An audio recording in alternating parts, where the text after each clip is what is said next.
My name is Richard Isaacson. I'm a preventive neurologist at the Institute for Neurodegenerative Diseases of Florida, and that's in Boca Raton, Florida. We're going to talk about today new data on the pathophysiology of MCI, or mild cognitive impairment, and dementia. It's really exciting that there's an emerging science on the novel pathological drivers of MCI in the early stages of Alzheimer's disease. And I think understanding these mechanisms and understanding the pathologic proteins and the cascade of events that happens throughout the early course of this dementing illness is really our best way forward to identify, diagnose, and then treat in those earliest stages.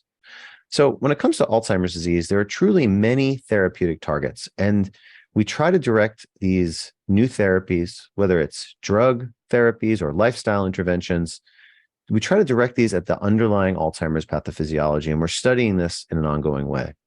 I really believe that understanding these various pathways for Alzheimer's allows us for the exploration of multiple interventions that may potentially be used in combination to treat Alzheimer's. Just like any chronic disease of aging, we just don't have that one magic pill or one magic infusion or one magic anything. But when it comes to Alzheimer's and diabetes and other chronic diseases, I think it's going to be a little bit of this and a little bit of that. Lifestyle changes, different drugs to treat different pathophysiologic mechanisms, as well as really assessing and then treating the risk factors to hopefully slow and reduce risk for future cognitive decline. Our field has studied a variety of mechanisms, from anti-amyloid antibodies and vaccines, working on clearance mechanisms and looking at targeted therapies for ApoE, which is a genetic variant that increases risk, focus on tau aggregation, especially looking at neuroinflammation, focusing on the tau pathology itself, as well as neuronal loss or brain cell atrophy, as of course, looking at synaptic loss and neuronal loss as a whole. BACE inhibitors have been studied, gamma secretase inhibitors, and I think really the saying that goes sometimes is we need multiple shots on goal.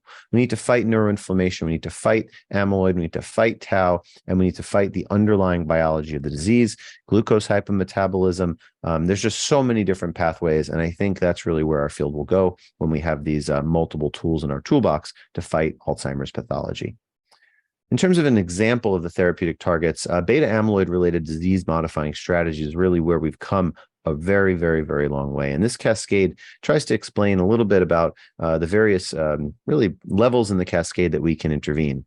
And if we can intervene in these ways, and maybe even in different ways using different anti-amyloid strategies, maybe that's how we can have the most benefit. When it comes to disease-modifying therapies directed against tau, these have been designed in various ways, for example, to inhibit tau phosphorylation, to inhibit tau aggregation, to compensate for tau loss of function, or even inhibit the seeding or the spread of pathologic tau. And while we don't have a, FDA-approved anti-tau drug at this time, I'm excited for the future of the field and to follow up on this neuropathologic target.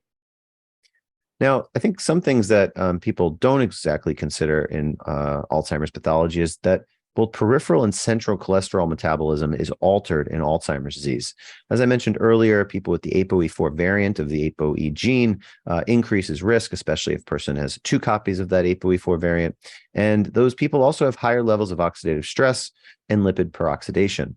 Neurons and astrocytes can eliminate excess lipids, but we really need a functional ApoE HDL particle for this to occur.